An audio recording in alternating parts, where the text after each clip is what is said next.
So let's go back a ways, and tell me the early origin of you and farm life when you were little.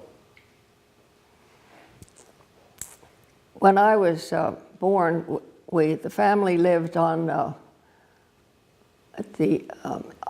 farm. It was then Haymeadow Farm, and it's now Bloom Road in western Howard County. And I lived there for the first 2 years with my great-grandfather's farm. They had apparently had tobacco on that farm at one time, and I was too young to really know what we were doing other than, 3 meals a day, and all the men came in at lunchtime and dinner time. After that, we moved to Poplar Springs, and then I was associated with all the uncles' farms because my father was a builder. Well, what was Poplar Springs? Poplar Springs is a small village on Route 144, just west of Lisbon. And you lived in a what there? Well, we had a house on an acre, which was part of my grandfather's property, which had been 12 acres he had bought from his brother, Elmer Fleming, who had a farm there in the village. And there was another farm that belonged to the family, Charles Fleming. Most everybody had farms then, and I visited on the farms, and we worked, for threshing and making apple butter and butchering and all those collective things where all the families got together and helped each other. And when I had an opportunity, I followed my second cousin around the farm, who was a young man at the time, and he did all the chores. My uncle Elmer, his youngest son, Raymond, did the farm chores, and I would follow Raymond around while he fed the pigs and the chickens and did whatever he had to do and ask him questions about everything, because I have that perennial why factor. What age were you then? Pardon? What age were you then?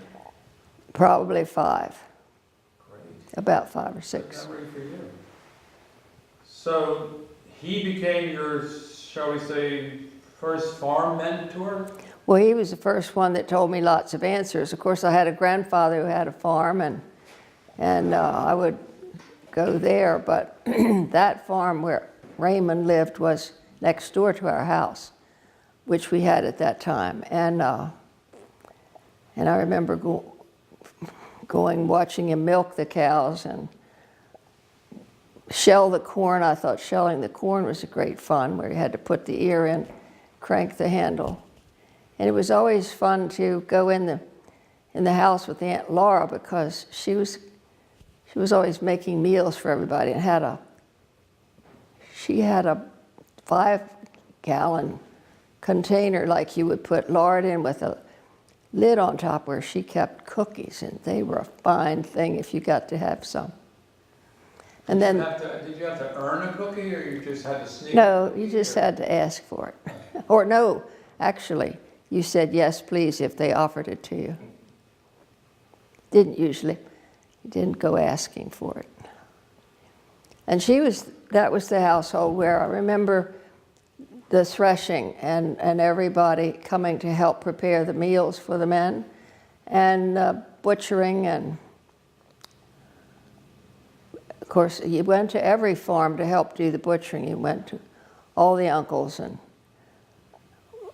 to make apple butter, and that was great fun for the children, because everybody got to play together. And being an only child, that was especially great fun for me. And then you got to help do the chores too. You got to help pare the apples and cut them up, or put food on the table, or clean the dishes off, or whatever the chores were. You always got to help, particularly if you were interested in helping, and I wanted to learn everything, so. What do you remember about baking in the kitchen? Who did the baking, and how were you involved? I don't remember getting to do much of that, other than to eat the product when it was done. I don't recall. Who was on the baking? Well, Aunt Laura did the baking, and Aunt Florrie, and my mother, and we were the ladies where everybody helped do the chores. I do remember having to help do when you had chickens, the men would always chop the heads off, and then the women had to pluck them and dress them. And I remember having to help pick chickens, and I usually didn't have to do anything else until it was time to cut the parts off the outside, the legs and the wings, and then the ladies with more experience did the rest of it. And then at butchering time, if you got big enough, you could help chop up the fat before they cooked it, or what was the other thing? I remember scraping to make the Hog hair. no, to make the things you stuff the sausage into. You know, where they, Membrane.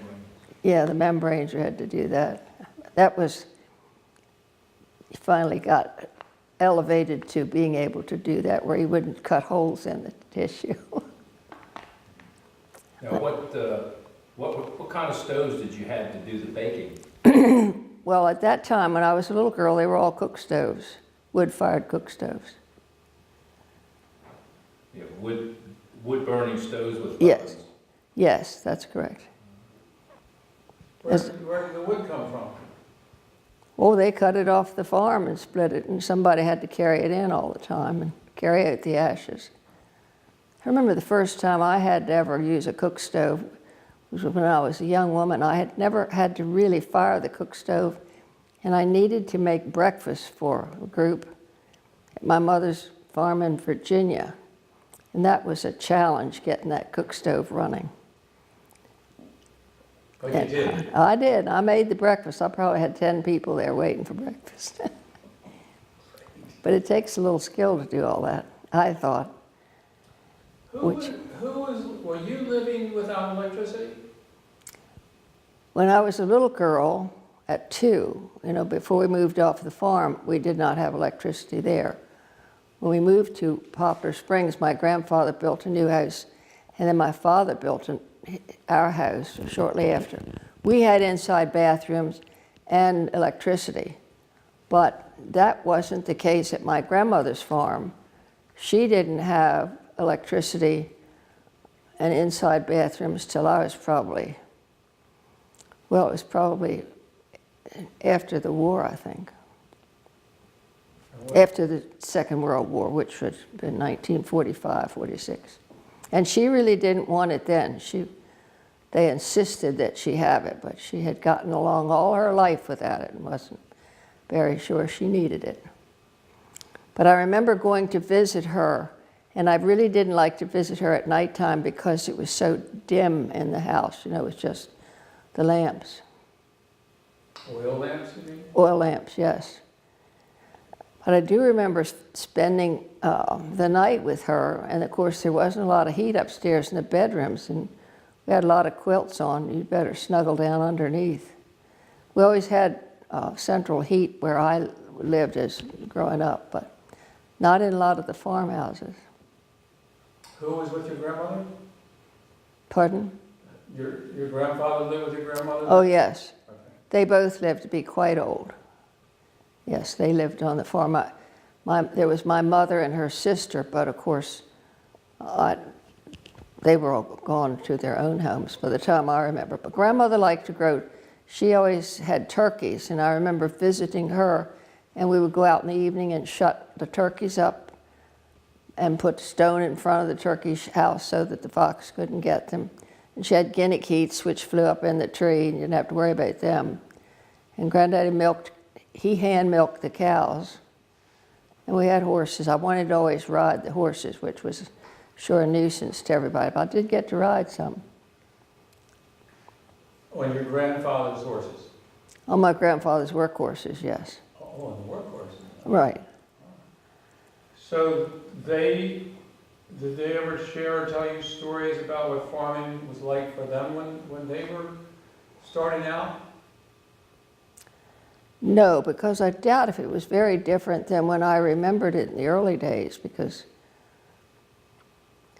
now they didn't have a big farm, And I wasn't there as much as I was at Uncle Elmer's farm. Now, when I remember being at that farm, they did have the threshing machine that came around to thresh the grain. And I believe they had, no, they didn't bale the straw. It was all blown out on a rick out in front of the barn.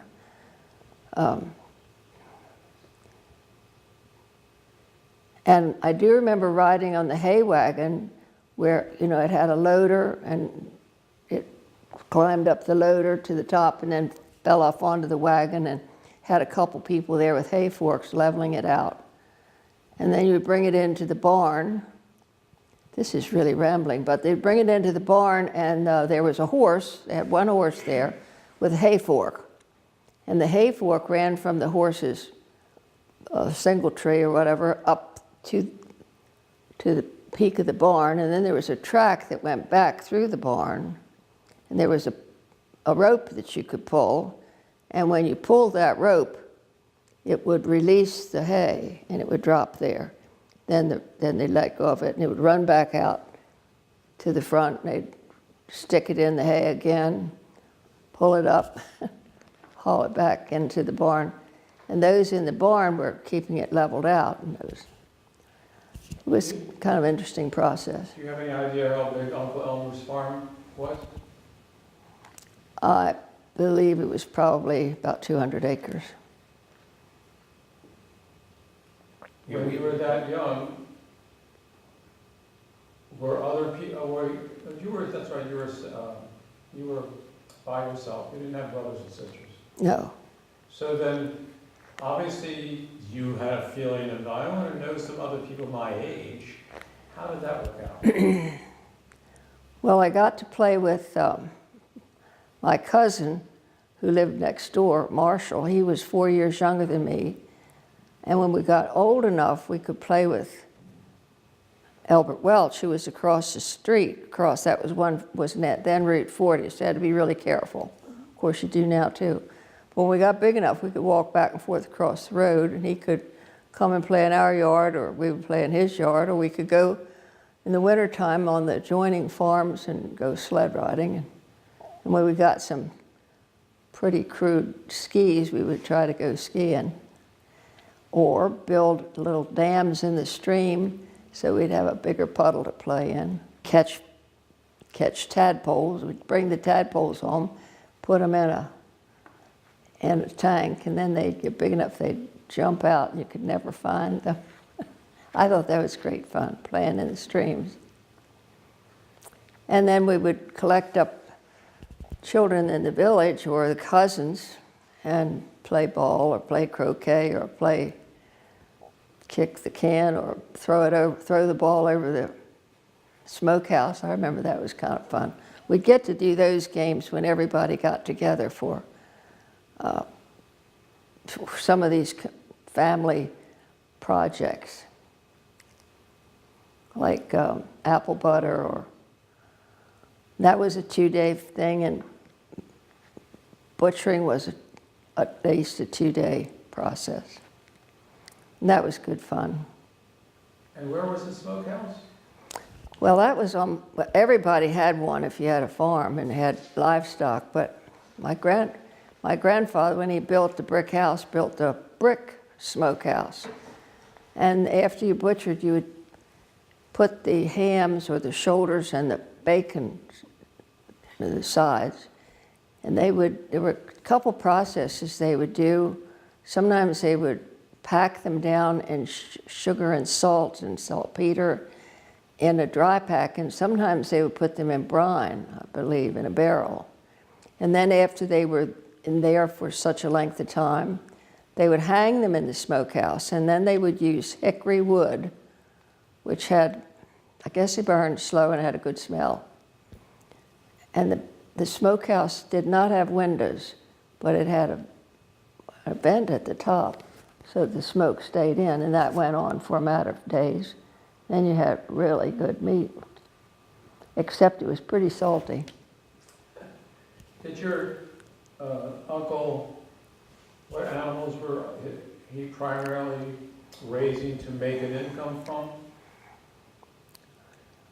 I don't know how many cows he had, but he did they did ship their milk to Baltimore, because I remember he had a dairy there on Route 1 on Watersville Road, which is a historic thing now, and they would take the milk cans to the spring house, and there was a spring and a run which was built to run the spring water flow off of there in through the milk house. And there were two levels. There was a deeper place where they set the cans, and then a shallow place where they would set milk bottles for quart jars and things like that. And then it ran on out and down the stream. But I know he did ship the milk then because they had that facility there.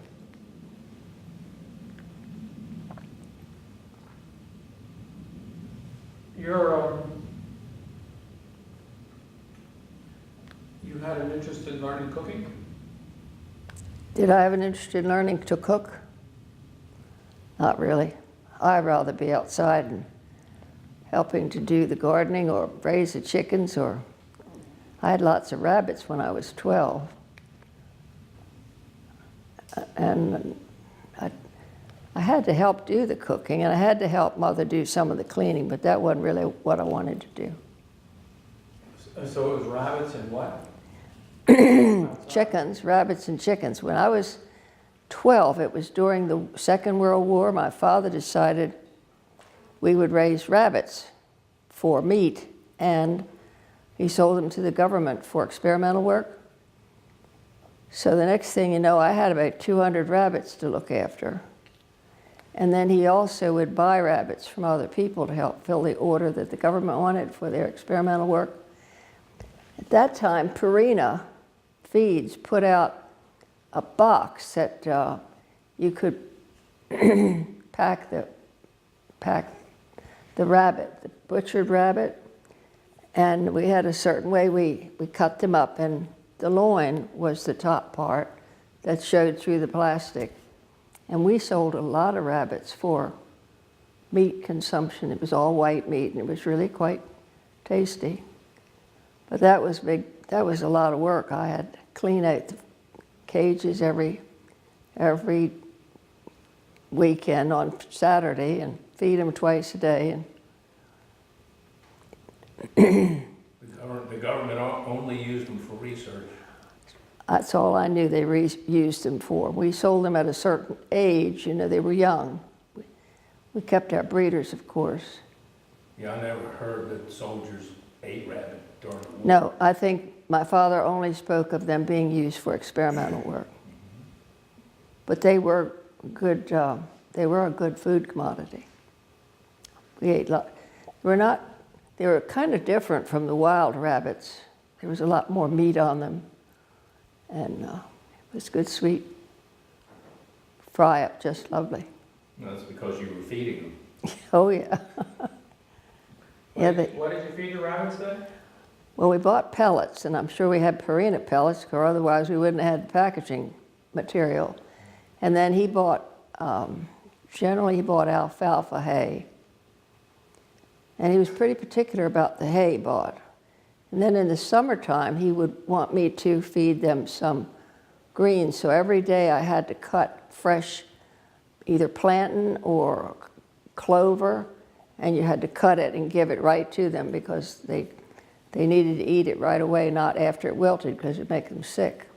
And I remember in the fall of the year, we would also cut twigs off of the apple trees in the pruning of the apple trees, or sometimes just plain go out and cut them because they like to chew on the apple branches, and he felt it was good for them. And on Saturday mornings, we would go to the People's Lumber and Supply Company, where he was associated, and bag up the shavings and sawdust, because I used that for bedding. That was, you know, now you go buy bales of it. Well, we went to the source and bagged it up, carried it home. How did you help with the chickens? I didn't like chickens then. My mother would like to tend to them when they were babies and kind of cute, and then she lost interest and it was my job. So I had to feed them and collect the eggs. And I remember I thought they were dumb as a brick.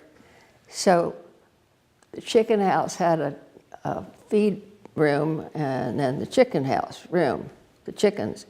And one of them got out into the feed room and I could not get the stupid chicken back. And I had the feed dipper in my hand and I flung it and I had a good aim and hit it right in the head and killed it dead as a hammer. Now what do? You go in the house and, Mother, I killed a chicken. Well, young lady, we don't waste chickens. So you go out there and cut that chicken's head off and dress it, because we'll eat that chicken. And that was a terrible job. To cut that chicken's head off with a hatchet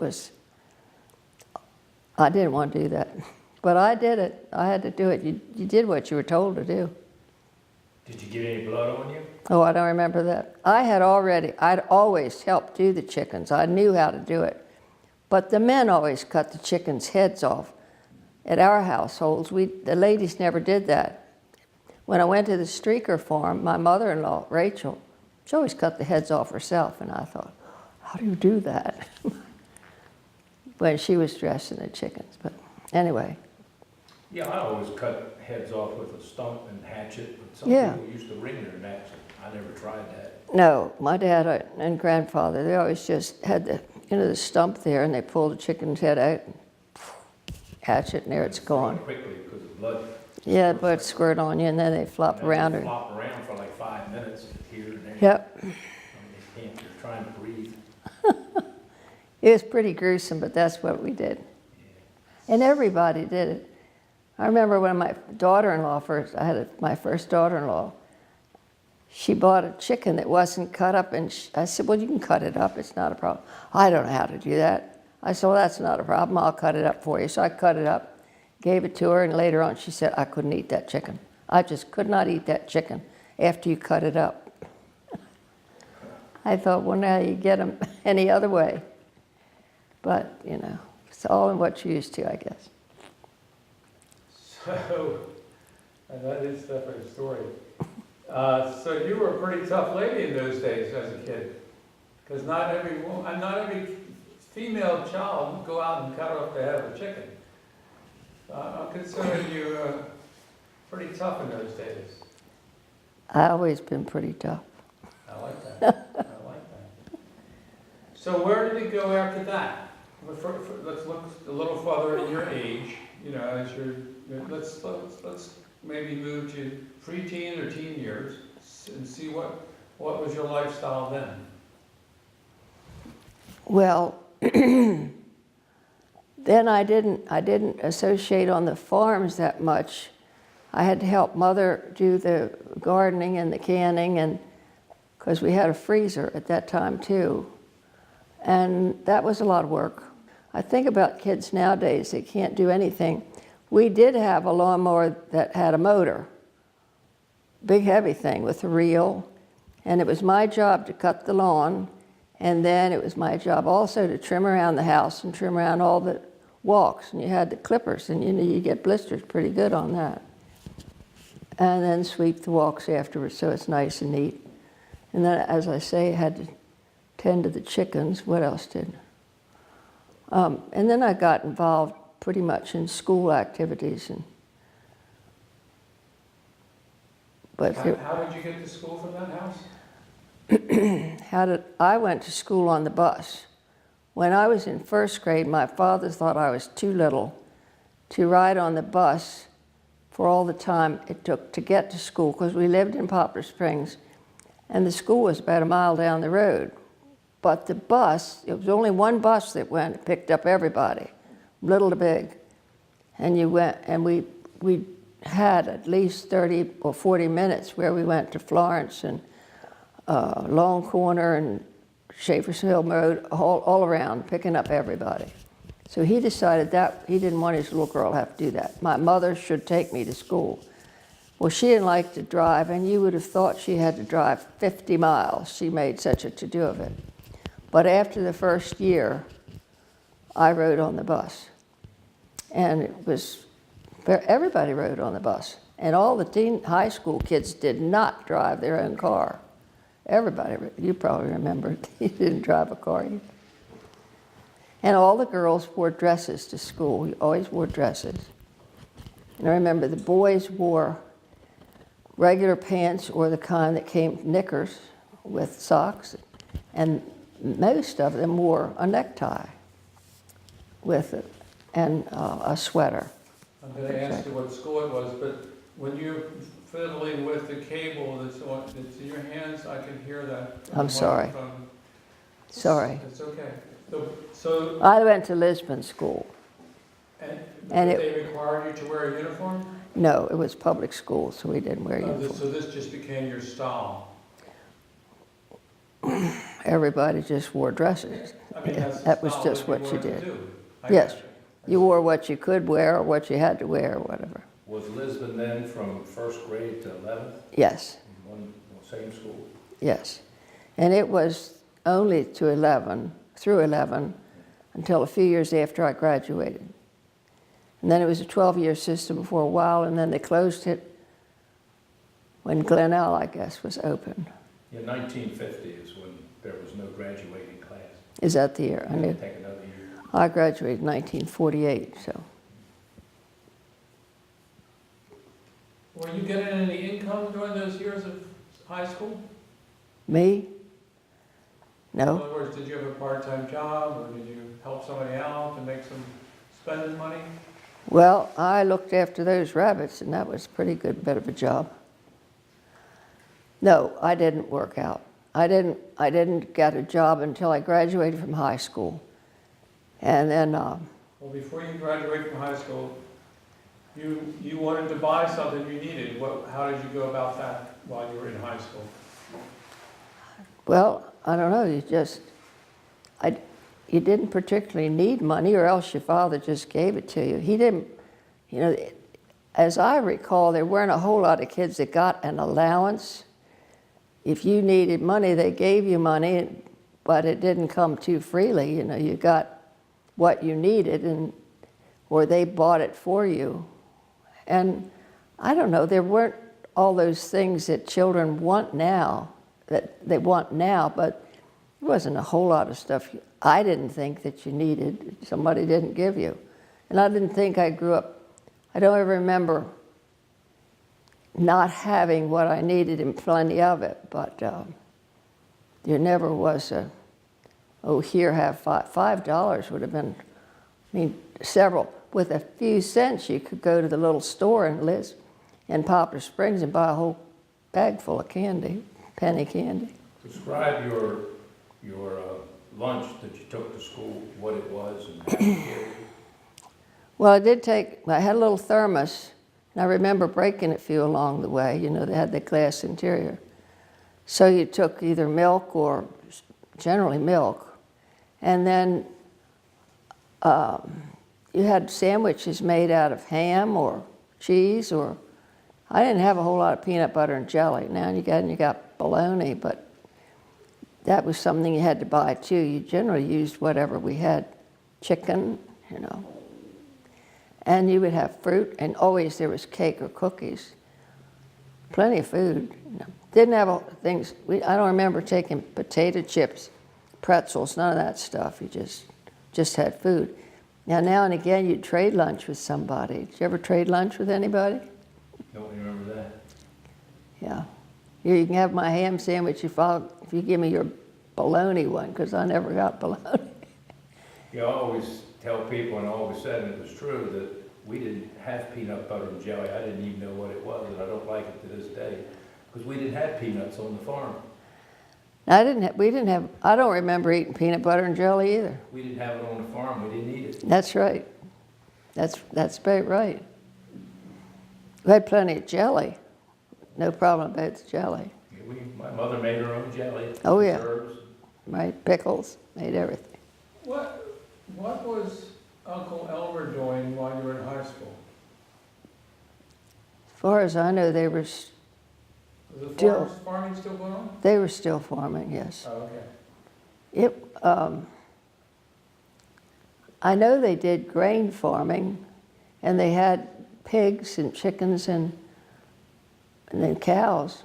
And they used the horses for, to till the ground and run them, whatever machinery they had to pull, the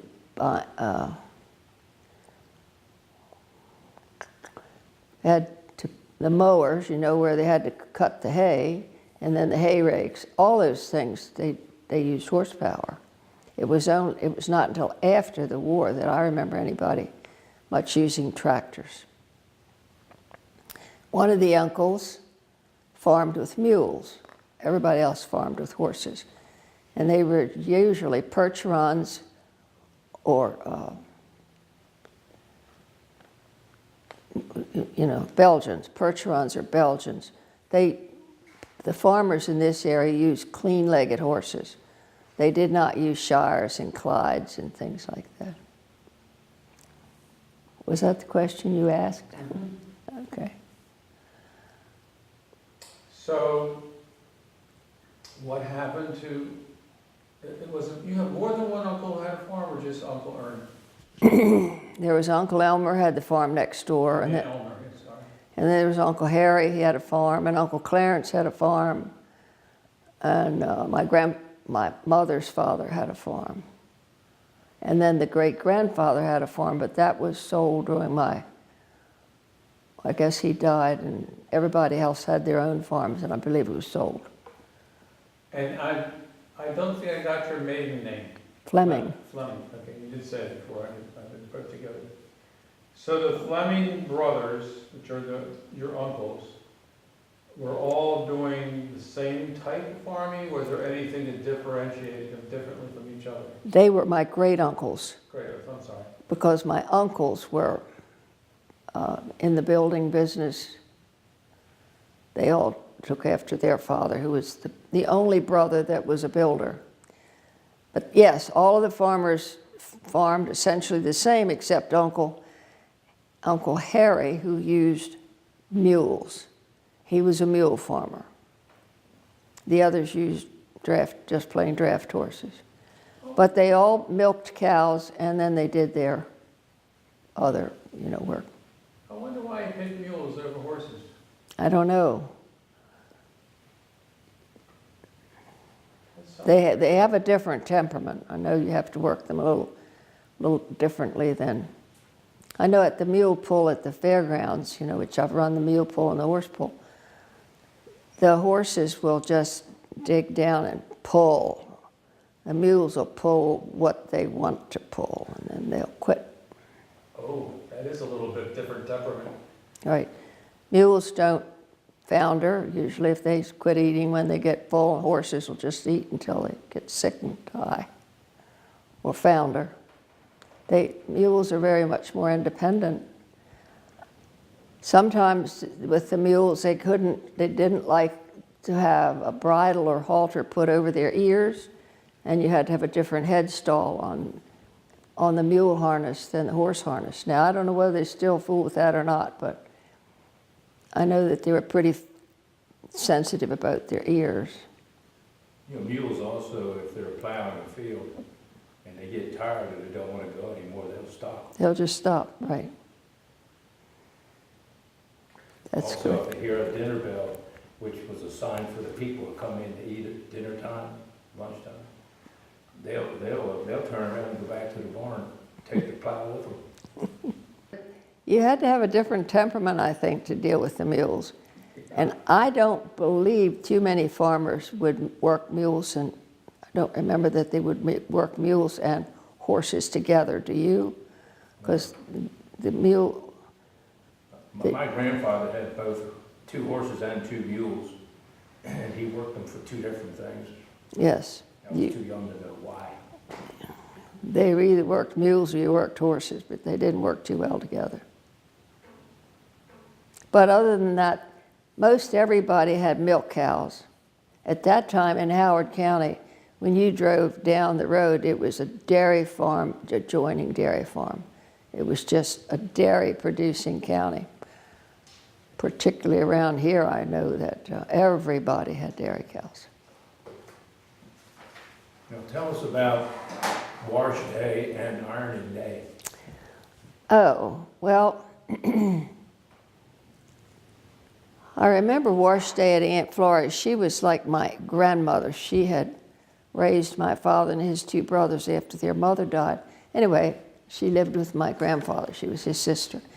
And he had built a really nice house, but on the outside the kitchen was this porch room. And the washing machine was on the porch room and two wash bays, two tubs. And you had to carry, I don't believe there was a spigot there. We had to carry water to fill them. And and always when we had that kind of a washer, you set the washing machine so that the wringer could be swung from where you washed the clothes in, and it would run into the first rinse water, and then you swung it around and you ran into the second wash water, and then you turn it around into the basket, and then you took it outside and hung it up. And usually there was a wire clothes pole, and you had a prop that you held the wires up when you put the sheets on. And if it was winter time, they would freeze, and then you had to bring them in the house, and they were half frozen, and hang them up somewhere to finish drying. And I recall you had to heat the water on the stove too, and that was early recollections of doing laundry. I don't remember too many people using, in my recollection, the scrub board much, unless it was just to get ring around the collar out or something like that, really tough. But wash day was a day. It took a good half a day at least to do the laundry, wash, and then the next day was the ironing day. And every day there was baking day, cleaning day. If they got the work done early in the morning, sometimes early enough, the ladies would come collect at one house and quilt or do things like that. Or the church once a month they would have the ladies' aid meeting, and all the ladies would come to somebody's house, and when they came to your house, and you worked all month getting it just right, making sure the dessert was just right, Or for the Homemakers Club, that was another thing that they collected at different ladies' houses. And that was interesting times. I remember my Aunt Florrie, if she was going to do the laundry or work around the house, she dressed in one set of clothes. If you said, we're going to go anywhere, she had to change her clothes. She wouldn't just get in the car and go. If you were going to go to church, there was other things you wore, and a hat. There was uniform sort of thing, costumes, special clothes you wore for different events. But anyway, that's not what we were talking about. So, Miss Mary, so here you are, preteen, 6, 7, 8, 9, 10, 11, and it's Sunday. What were your typical Sundays like? Okay, we got up and got ready and went to Sunday school and then church. And then when you came home, Aunt Florrie would have Sunday dinner. Sometimes the relatives in Baltimore would come out, and my cousins would come. We always had a lot of people on Sunday for lunch, for dinner. And then the kids would get to play in the afternoon. Sometimes we'd have cold supper, and then everybody went home. In the summertime,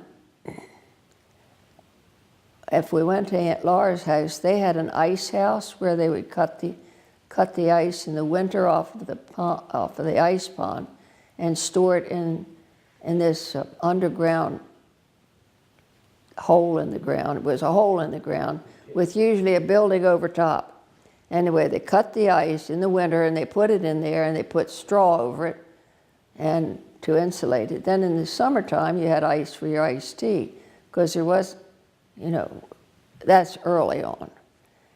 And it was especially fun because Aunt Laura would always make ice cream on Sunday.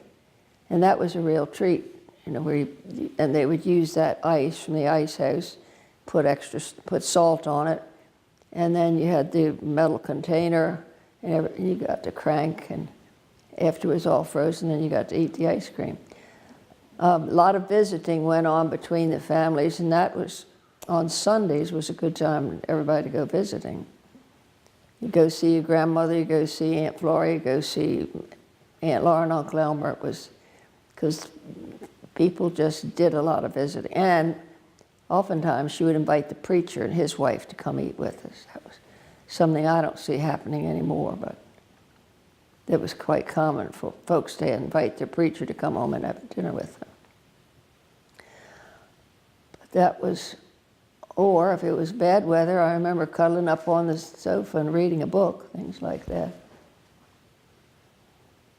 Other games you played? Well, yeah, we played, there were games we played, but I didn't have other kids to play with, so most of the time, so I never liked games a whole lot. Mm-hmm. But we had, Monopoly was one of the games we had, Parcheesi, and isn't that one of the, I can't remember them now. Mm-hmm. Dominoes, I never figured out how to play them very well. Then we played card games, Rook and Pitch, and those were early games. I'm sure back in your time there were carnivals.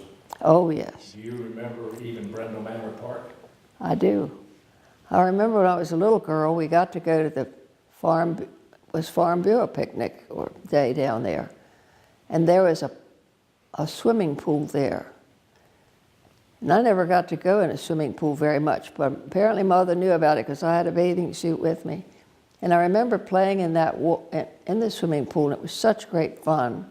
But if you looked across the way, you could see what somebody said was a Catholic facility where they had nuns, or I believe, or somebody there.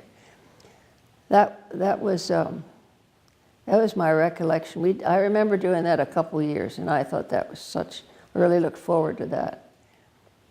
Yeah, the ruins are still there. Are they still there? College, and just a portion of it is still in that Terra Maria development. But yes, I remember the swimming pool because I took Red Cross lessons in that pool. Did you? I remember when the Howard County Fair was there, I was about 14, I think. When they had the first 2 years of the fair they had at Brendel's Manor Park. So, Miss Mary, after high school, where did your life evolve? Well, as soon as I got out of high school, my father said, you need to get a job. So I had excelled in secretarial stuff at school, which I was trained for.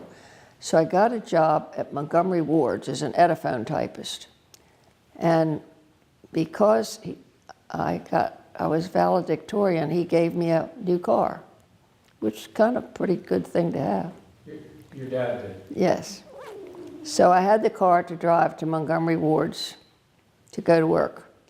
Where was that? Where was that? It was on Monroe Street, isn't that where it was? Monroe Street? The main one downtown? Right downtown. Okay. And I remember it was summertime, and so they had the windows open because there wasn't air conditioning. And the stockyard was right near there. And if the wind was blowing right, it didn't smell very good either. It was pretty odoriferous. So that. Even though you had been around stock all your life growing up, at that point you didn't want to smell that smell. Well, it was stinkier than anything I'd ever smelled on the farms. Gotcha. Yeah, that Baltimore stockyard was really something. Really smelled awful. Anyway, I worked there for that summer, and then I went to Strayer at business school in the fall, and Billy Hood, who lived in Poplar Springs, and another young man from Mount Airy, who was going there also. The three of us were going to Baltimore every day. So I would drive 1 week, and Billy would drive 1 week. And we would, when I drove, my father insisted I park at Edmondson Village, and we took the streetcar into town. When Billy drove, he let me out at Strayers, and he went on over to Maryland Institute. So I did that for a year until I graduated from there, and then I got a job at Strawbridge Home for Boys, which was at Eldersburg. You know where Eldersburg is? Third. Yes, not familiar with Strawbridge, but Elkridge. Well, anyway, Eldersburg, definitely. you cross 3226, I believe, and it was just on beyond there. Strawbridge Village, I think, is there now. Strawbridge Development. Anyway, it was a Methodist home for orphan and dependent or boys, and I was the bookkeeper secretary there for 4 years. And during that time, I got married and moved from Poplar Springs to the Streaker Farm, which is next to Howard County Fairgrounds. At Montgomery Ward, did you ever use an electric typewriter? No, they were manual typewriters. I didn't ever use an electric typewriter until several years after that. You know, you threw the carriage and you really had to bang on it. And I remember any time you made a mistake and there were so many copies, you had to make these letters. It was really a chore to erase, because you had to put a piece of cardboard in between so that your eraser didn't go on to the next copy. In each copy, you had to keep doing that. So if I said carbon paper, you would know what that is? Oh, yes. We had to sometimes make 5 copies. That was. And in your stenography courses, did you learn shorthand?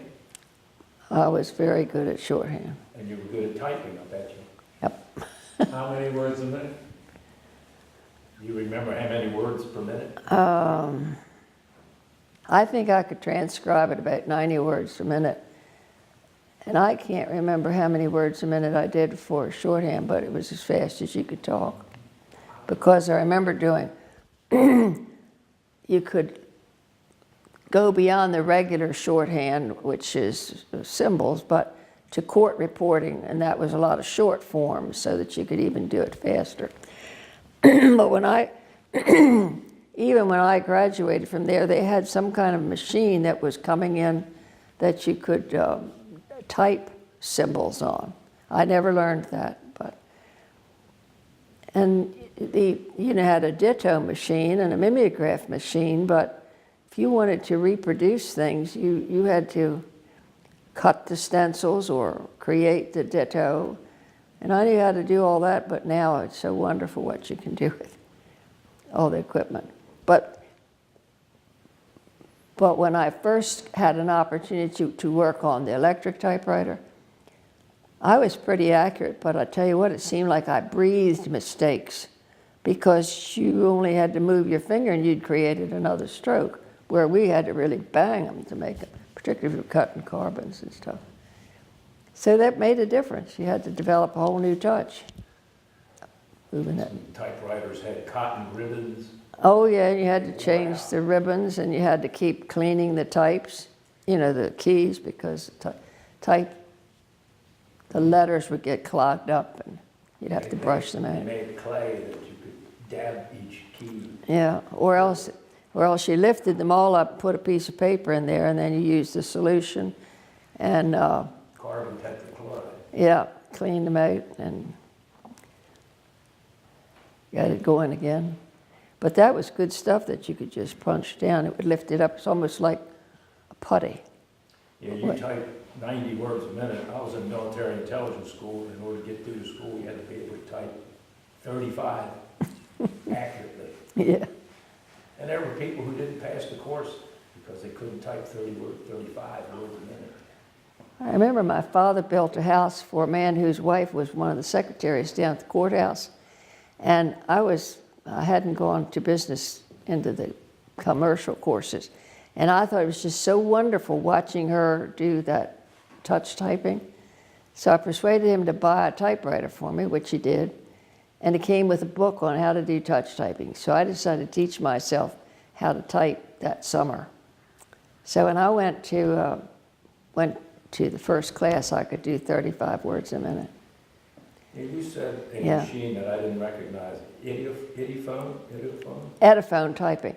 Yes, that was, they would, the people who were dictating the letters would dictate it into a microphone of some sort, and it would cut, like cutting a record, only they were round cylinders like this. And then they would send these cylinders to their typist, and you put that on a machine and put the earplugs in your ears, and then you had a lever you could stop and start it or make it go backwards. And you listened and then typed. And that's why it was called Ediphone typist, because you typed from the Ediphone onto a regular machine. Was that like a dictaphone, or was that something completely? Very much the same. I'm familiar with a dictaphone. Yeah, I mean, I don't know why. That particular machine was called an Ediphone. I don't know why. And then if you got somebody that had a bit of an accent or didn't speak clearly, it was the dickens to try to transcribe what they said. And you have to listen over and over and hope you got it right. I didn't enjoy that. I was glad when that was over. Even though I could type fast and do all that, I never did make the standard that they wanted. I was not familiar with the voices and not familiar with it. I wasn't there that long, but I thought it was a hard job. Even a lot of, before some printing machines were electricity, the mimeograph, you could turn that by hand. Oh yeah, You had to cut a stencil, you had to cut a stencil. and you had to ink the Had to drawing. put the ink in the cylinder, yeah. But I knew how, Times. yeah. You could cut them with your typewriter, but you could cut them with a stylus too if you wanted to do artwork on them. And they even had, when you cut a stencil, they even had a special fluid you put over it, cover it up, and wait a minute for it to dry, and then type in the right letter. Yeah, that's right, you did. I remember all that. And then the very modern thing was when you used the typewriter, it had correction fluids, which you could, I remember the first one I had that it would type about, there was a viewing thing about 4 or 5 inches long, and you could type that many words. And as long as it was still in that viewing thing, you could correct. You could backspace and change the lettering. Once it got out of there, though, it was done. But that was a great thing. You didn't have to get out your trusty eraser and about what year was that? In the 50s? no, that was later than that. 60s probably, 60s, early 70s. That's when IBM came out with the ball in the typewriter. Oh yeah, The bouncing selectric typewriter. right. I had one of them I worked with. Never did figure out how that ball got around so fast that you could type it.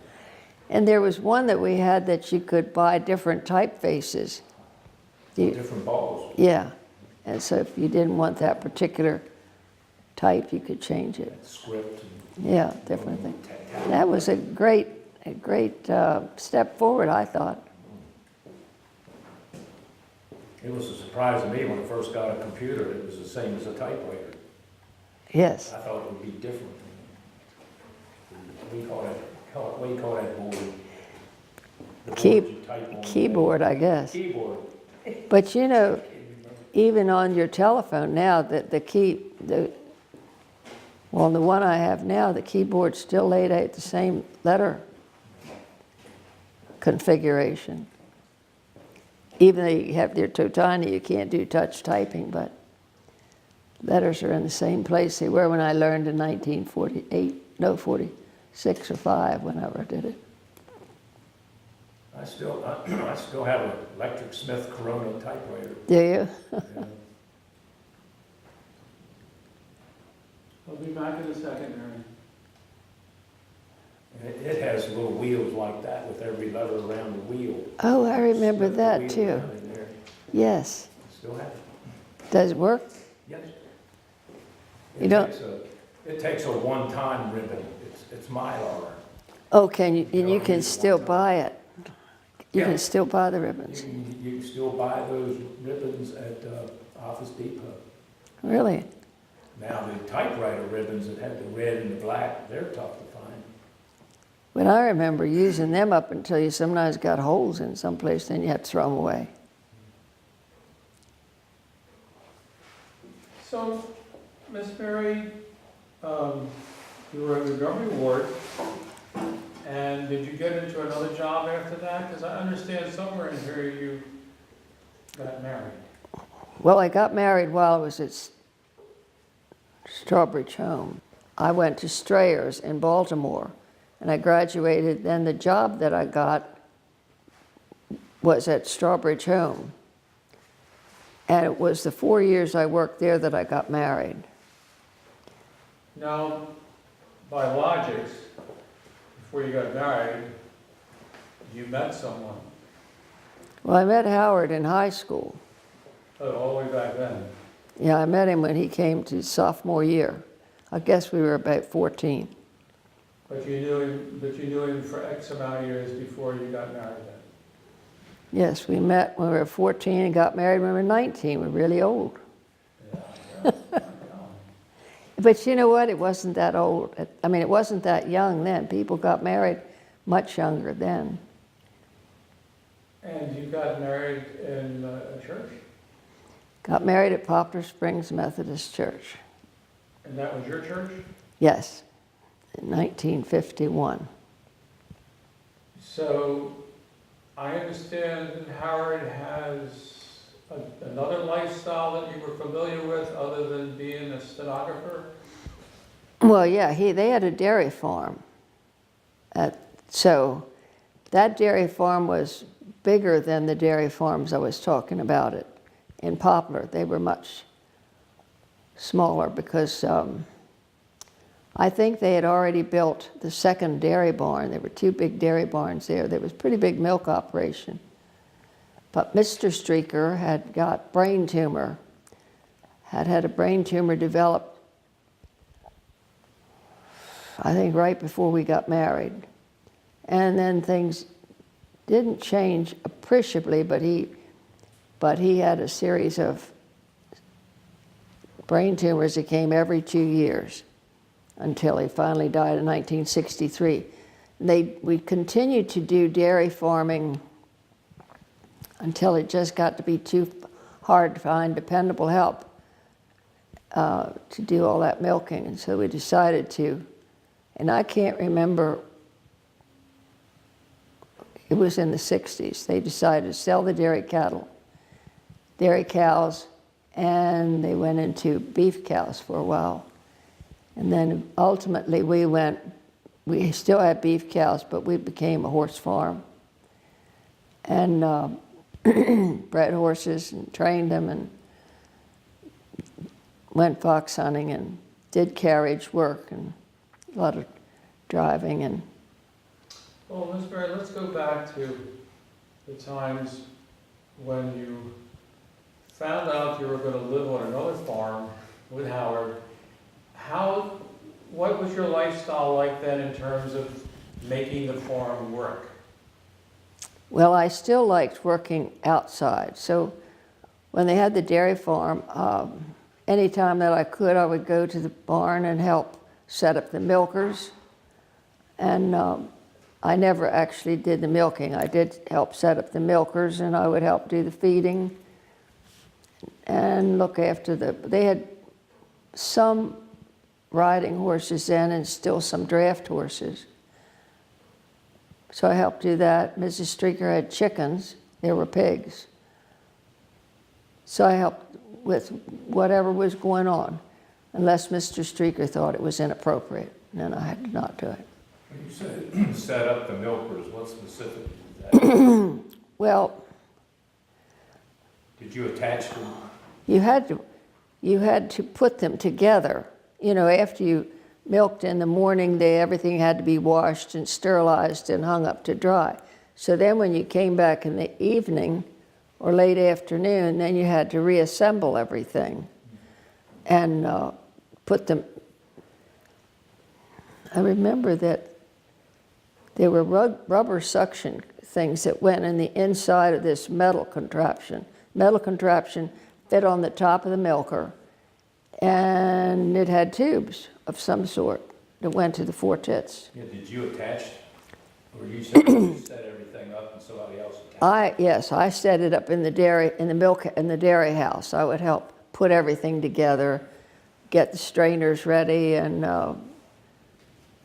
help carry those empty things around. But I did not do the milking, nor I never carried the heavy buckets around. Do you remember if at time, was the milk going into aluminum pails? They were going Or into, a central? no, they were going into a milker, container. And the container had this contraption on top onto which was the milking unit. So they would take the top off and dump that into the milk cans. And the milk cans were then taken into the Cool. cooler and hoisted into the cooler. Eventually they got a tank, but in the early days we used the cans. And then they were cooled in water, I think runs in my mind. Which was a lot better than you sitting on a stool and milking into a pail. I never did learn how to do that very well. Now and again they'd strip one out, or if somebody had mastitis or something, you had to keep checking that. But I didn't do much of the actual work like that. What else were you doing to help Howard? To help Howard. Well, sometimes I'd run the farm machinery, rake hay or jobs like that. But then we had so many people to feed, it was a lot of cooking to do, and I had to help in the house because you had to feed the help breakfast, lunch, and dinner, and that was a bit of a chore. When I was first there, Howard's mother and his grandmother did most of that work. But then grandmother left and went to live somewhere else, and so then I would help Mrs. Streaker. And then once she got too old to do it, then I had that to do, and that was a lot of work.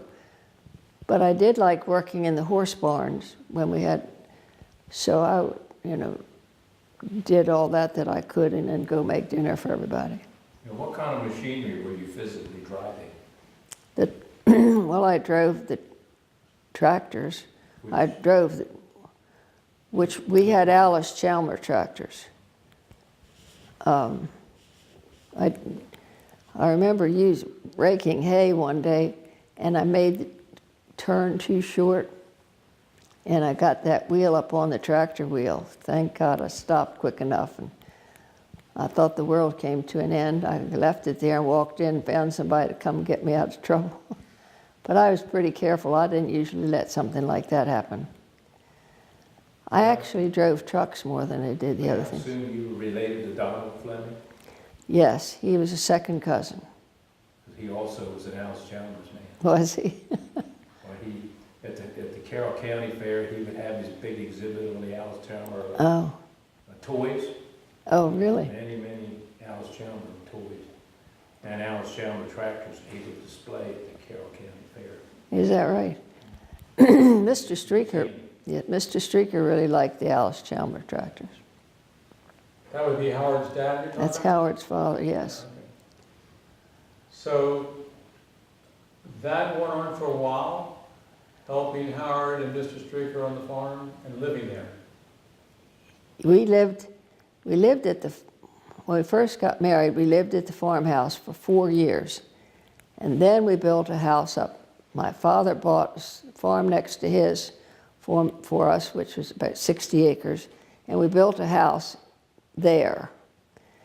And Howard's brother Bill was helping do the farm work.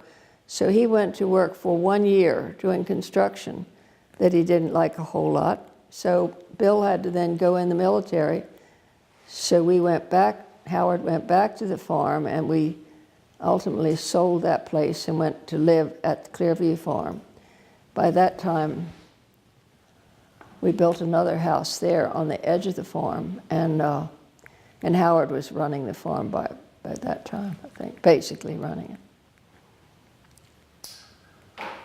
You were doing the same similar type things helping him, or did you? No, I always went to the barns and helped, but I still had that cooking to do and the children to raise, so I really had to divide your time up. Remind me how many kids you had? 2 sons. That's right. Were you able to get involved in the operation of the farm business part of it with Howard, or did he keep that to himself? No, we worked it together. So you were able to make such things as expansion Right, decisions, yes. how to finance something, or when will we be ready to make an acquisition? That's correct. Can you tell me some of the things about that? One of the experiences you might remember? Oh, I don't know, we just bought equipment when he thought we needed it, because he was the one that chose to make those decisions. When he wanted vehicles, we usually consulted on that. I remember one time he wanted a horse, what we called a horse box. So I went to work for Herbert Streaker driving the school bus to make money. So I made enough money to buy the horse truck that he wanted. We built, let's see, I don't know, we just worked together and made the decisions that needed to be made. Does your farm actually come up to the Howard County Fairgrounds? Yes, And was that always separate from Howard's, or was that kind of based? it was all one farm until Mr. Streaker died, and then it was still one farm, and Bill decided he wanted to have part of the farm. So they divided it. And Bill got the section near the fairgrounds. We took the other part. But then when he decided he wanted to sell that, we bought it back. So it's all one farm now. See, I remember when the entrance to the Howard County Fairground was from Route 40, Right. 70 today. Now, what is now the parking lot, was that Streaker farm property? No, I don't, no. They just adjoined like this. They did not, we didn't take anything from them, nor did they take anything from us. Okay. But we had an entrance on 70 then, which was 40, like the fairgrounds. A lot of people did, but they decided at some point to make that a non-access highway, which was a very good thing.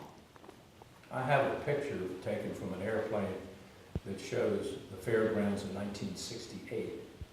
And the entrance was from Route, it was called 40. Mm-hmm. And the bank barn at the head house was still in that picture. Where the bank barn up here Mm-hmm. was still a bank barn Mm-hmm. in the head house. Was it still the Heb Farm at that time? I don't know if it was Harless's or I don't know what it was. In 1968. Mm-hmm.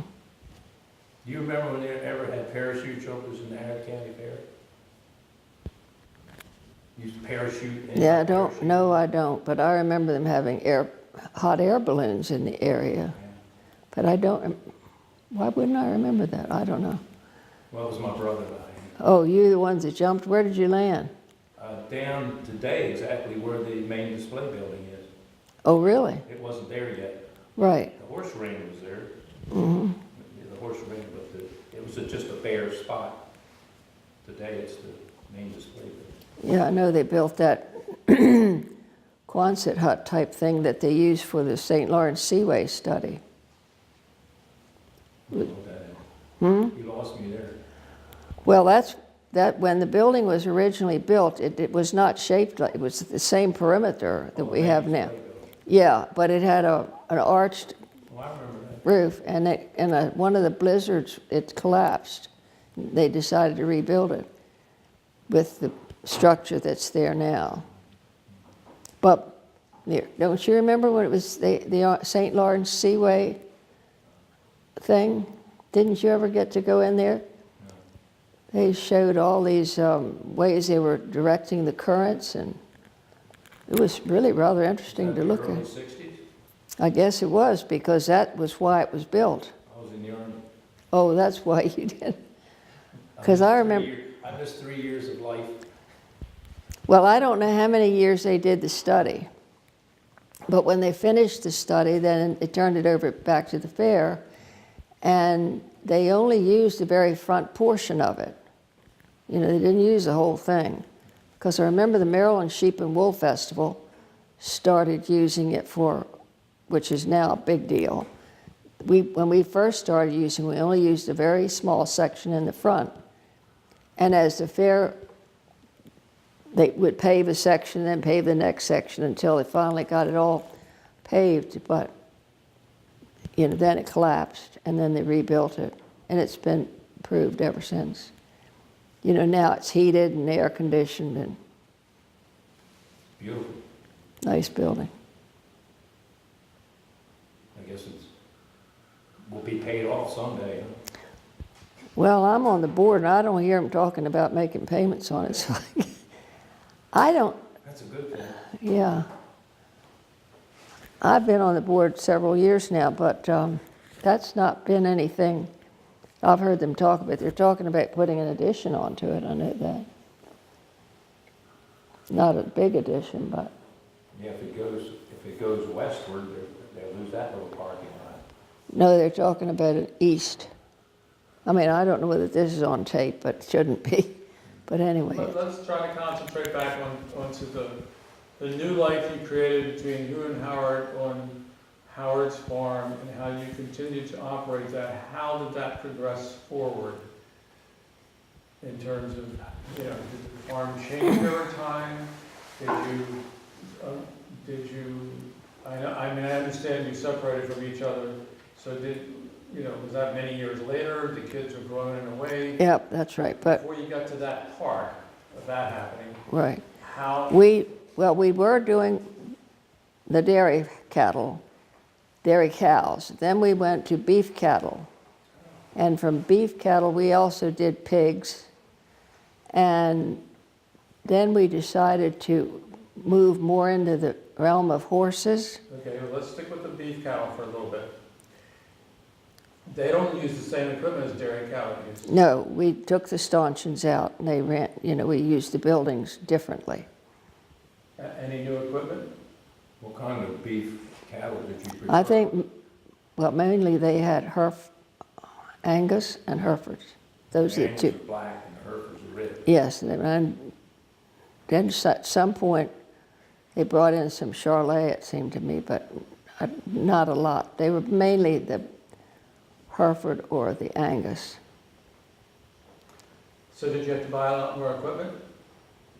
No, I don't think so.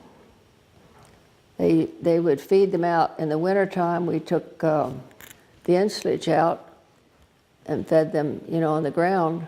And they take hay out. Remember, we did that every day. We had feeders in some of the fields where some of them fed out in there. But Howard was more interested in doing horses than he was other things. Was the Baltimore stockyard still there then? I can't remember when they closed up, but I remember when they were there. When did you get cattle and when did you dispose of them? Where did they go? They usually went to the yards. They went to the yard. To the stockyard. Did you deal with Allen drivers? Yes, I believe generally that's what happened to them. So Mary, when that was going on, what were you doing to help Howard at that point? Were you busy concentrating with the kids, or how was your time divided up? I don't remember doing a whole lot with the beef cattle. I wasn't particularly interested in beef cattle. And I had the children, they were young, so they took pretty much of your time. So let's talk about the transition into the horses then. Well, Howard liked fox hunt, and I wanted to learn how. And we also were fairly interested in, we had ponies. We had ponies for the kids, and we bred ponies. And we had the hunters. And then we decided to move into thoroughbreds, and we bought a stallion. We brought in a lot of outside mares that we bred then. And then started to do more boarding. We turned the barns then into horse barns. And my father helped us put stalls in instead of stanchions. And I remember filling in, the gutters where you did the clean out. I remember that. We still use the silos for corn, for silage for the beef cattle, they were still in operation even when we had the horses. We still fed our beef cattle How or many horses- raised some. How many horses did you start off with? I don't know how many we started off with. We had over 100 when we were sort of the top of the operation. I guess there was probably never less than 12, 15 horses there at the least. What did you like about that, the horse part of the business? I rather liked all of it. I liked fox hunting. I liked the pony club. The pony club came into Howard County when my kids were little, really little, which was, I guess, in the late 50s, early 60s. And we were in that first group, and so I was very active in that until my children got too old to do it, I guess. And then kids did horses and dressage and hunting, and we gave riding lessons, and then got into driving horses and the shires, and we had the National Brewing Company shires and the shire hitch for 3 or 4 years.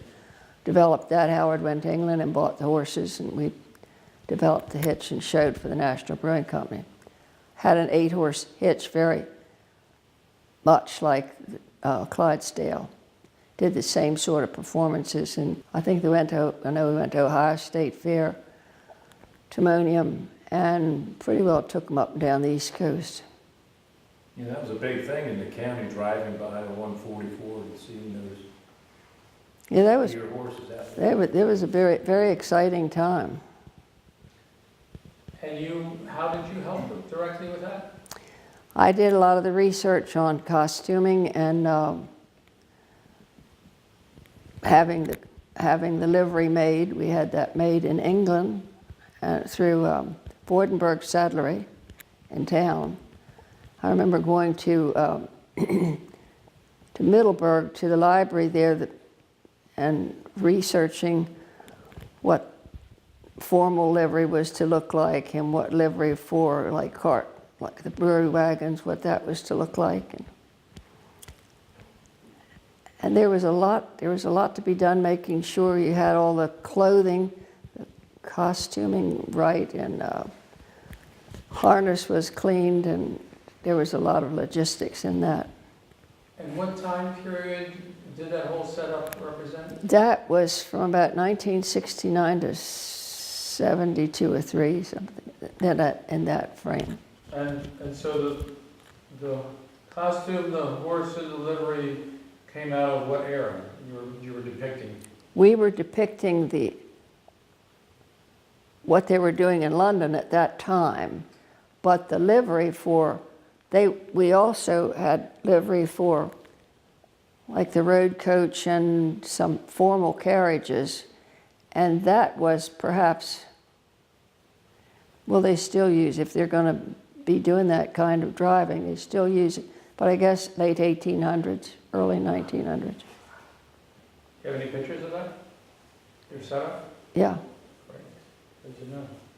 Now, with all of these horses that you've had and all the steers that you've had, did you grow your own feed for them, or did you bring feed in? We grew most of the feed and would take it over to southern states and have it ground, formula that he fixed up. And I don't remember we bought prepared grain. We had what we had, and would buy, if they wanted to buy additional anything to put in it, like oats or things that we didn't grow, they just bought the bags of it and added it there.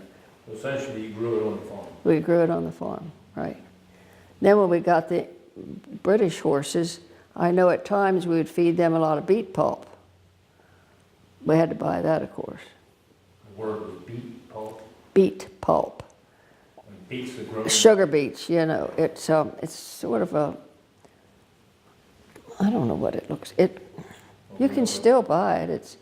It's ground up, and it's almost like little pieces about so long, about a ½ inch long, and not very big around. And sometimes you would wet it down with warm water, or sometimes you just fed it as it was. But a lot of times, it just bulked. it bulked up the feed because those horses needed a lot of bulk in their feed. And they seemed to do well with that addition, other than the corn and the other stuff we put in. I don't remember the formula. I remember we always had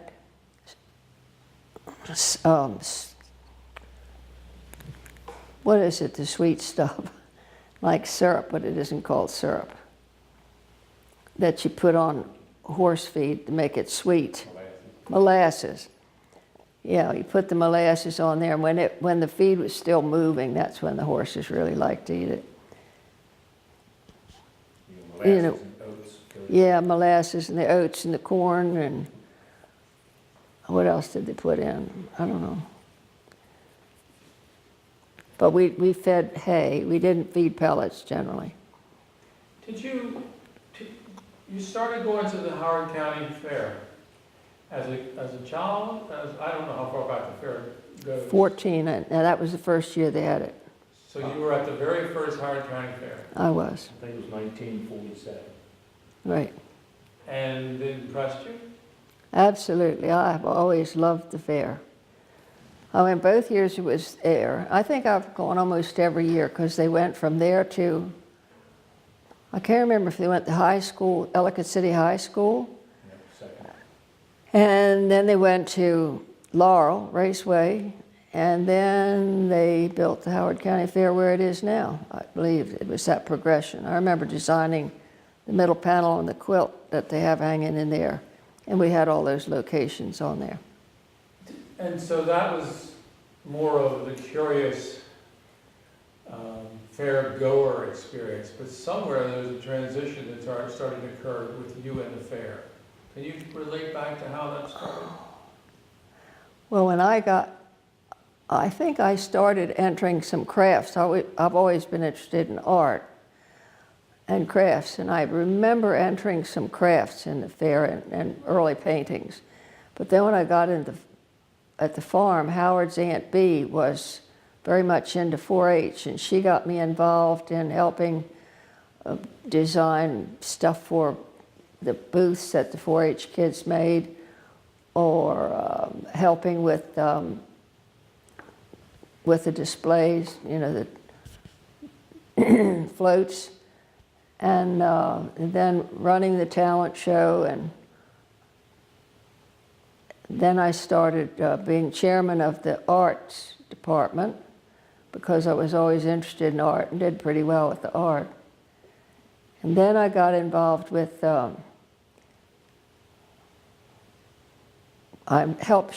she did the talent show, so I started working with her in the talent show.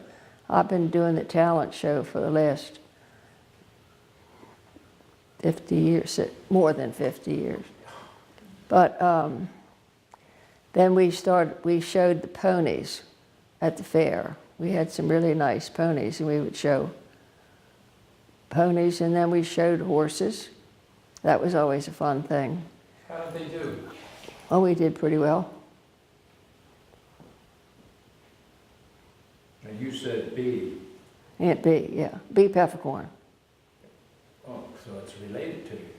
'Cause I remember when Bee Peppercorn headed up the variety show. Yes, she's Howard's aunt, Mr. Streaker's sister. So she snatched me up pretty early and got me involved in doing all those things, and I thought it was just great. Loved it. And then I showed my children would enter the baby contest. We won that a few times. Really? Yep. What did one have to do to meet the criteria to win a baby contest? Well, the baby contest, it was set up so that it wasn't just a pretty baby. You had to have a float. And it was your idea, you know, in the float. So Aunt Bee said, I know what we're going to do for Hal this year. He's going to be cream of the crop. And we had a little wagon, and we had milk bottles, and had him dressed up in a little white sunsuit, and we had the milk bottles and some sunflowers, I believe. Anyway, he won. He was a cute little boy anyway, got curly red hair. So he won the first year and the second year. He entered the baby contest. And the third year, I had him dressed as a graduate because you're going to do 3 years. And John Slack's little girl had been in it every year too, and she was a graduate as well. They both looked just as cute as they could look. And Howie decided, this is not what I want to do today. I'm not going to do this today. And he was second instead of first, but it was good fun. You're very educated in the farm community, I can see that.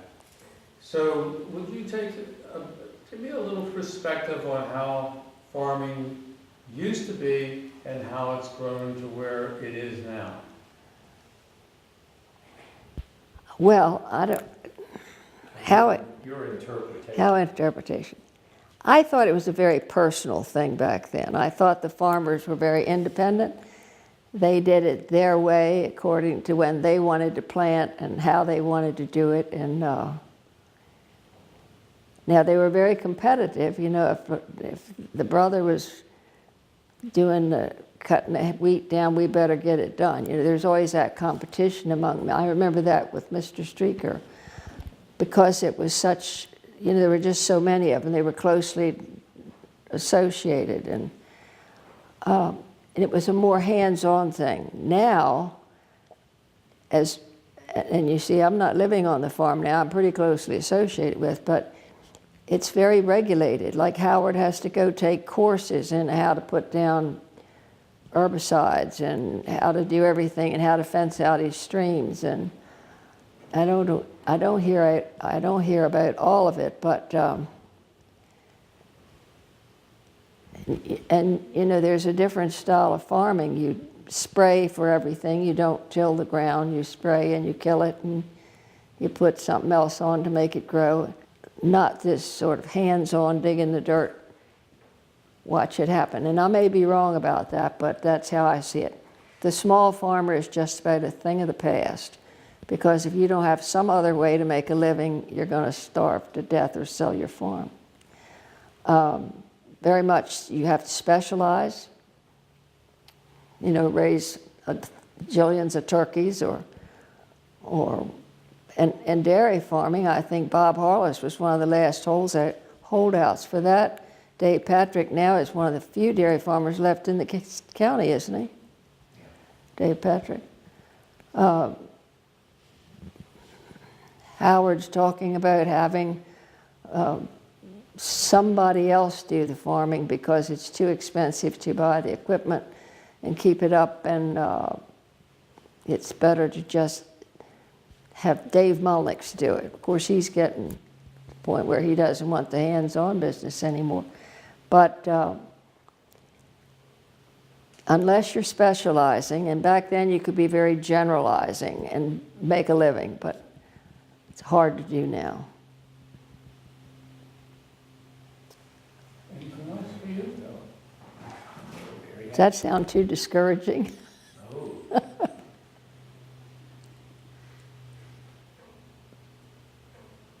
A lot of the farmers today will say that if you don't expand, you just can't remain stagnant anymore. And there are too many developers who want the property to make their fortune, and the farmer just feels like, well, the farmer is getting older every day, like we all are, and you just can't maintain it to that extent. Did your kids maintain any farm lifestyle at any point in their developing careers? Yes, they both do farm work at the farm, but they had to do other things to make a living. So they had a construction company for a long time that they worked on. I mean, they worked with their company. Howard, you know, my son Howard just recently had a stroke, he was planning on taking over most of the farm operation, which has really shot a hole into that situation. But my other son George has a farm in Virginia, which my mother gave him. That's a small farm. He can't you know, it's not big enough to really make a living off of it. Howie was doing grain, and they had cattle, pigs, and some sheep. Howard's decided that the feed bill is bigger than the profit you're making off of these animals, so he's encouraging not having so many of them. One of the girls there raised some turkeys last year that seemed to be profitable for her. Not very many, but it was awfully good turkey, and some people like to get the fresh turkey, so I don't know if she may do more of that. But Howie is kind of out of the picture for a while until he recovers whatever he's going to recover. If you had the opportunity to tell a group of young kids who are thinking about going into farming, can you give them something of absolute positive encouragement? Well, the first thing I would do is to say you need to do something that you think will make you happy, because working with what you don't want to do is not going to make you happy, and you're not going to be successful.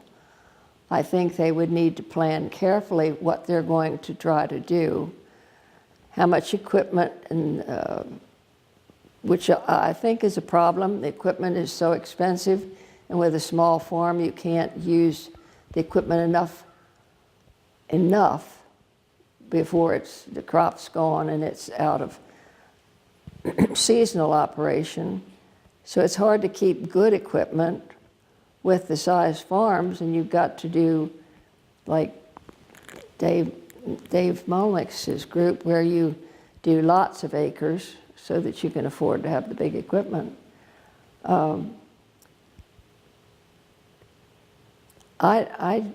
Other than, you know, sharpen your pencil, be very careful about what you think your potential is. If you think you can make it in animals, you got to be, I think, deciding if you're going to do it for breeding stock or production, and work toward that. If it's cropland, you better calculate pretty carefully what your potential yield is and how much it's going to sell per bushel or whatever, because one year it'll be half of what it was the previous year. And you can get your pigs growing up thinking you're going to get $100 for a feeder pig, and then prices drop to $50, which Catherine told me has just recently happened. You know, so it's a variable. You've got to be willing to take the risk, and if you don't feel you can do that, maybe you better think about some other business. Though I think there's no life better than the life on the farm. And interestingly enough, I had a friend who was not going to start a farm here in Howard County. They were going to go to West Virginia to look, and found out that property values out in West Virginia are almost as bad as they are here. You just can't get a farm there either. No, I don't. I don't know what the future of farming is, and of course, people do have to keep eating. That's right. That's not going to go away, is it? It's not going to go away.